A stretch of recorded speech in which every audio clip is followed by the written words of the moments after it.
geciydi. Üreydin geciydi.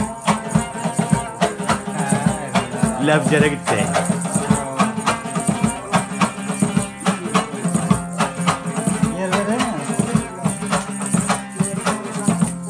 Bu demesini damiye lerzege kirdi came.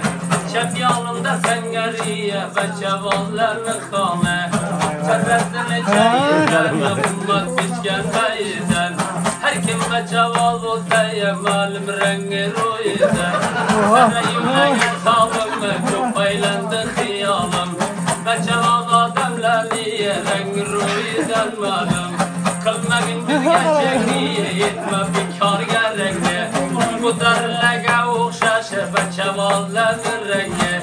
Ültegen burayken diye ve çevallerin rengi. Lekin ve çeval tayfane bolayken külenge. Katiyem azah kılsene yetmez öldürsen cengi.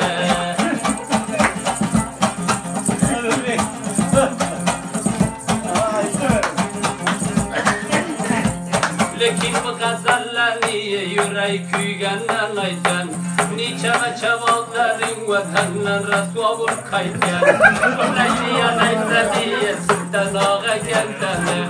Ve çevaldı üstüden ağzımni açtım bana.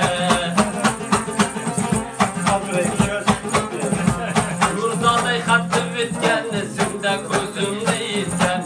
Lekin şu ve çevalin lebücerde tutunu ve onaylap zindan yatken. Kişi ve çevalin onaylap zindan yatken. Çemelimi gülüden avarız vabiliden. Ahiren firar bulgen ve çevalini koludan. Kudacan yüretmesin ve çevalini yoludan. Semen attı taplaydı, ellerine taplaydı. Ve çabaldı hasiyetiye hem sayası boplaydı.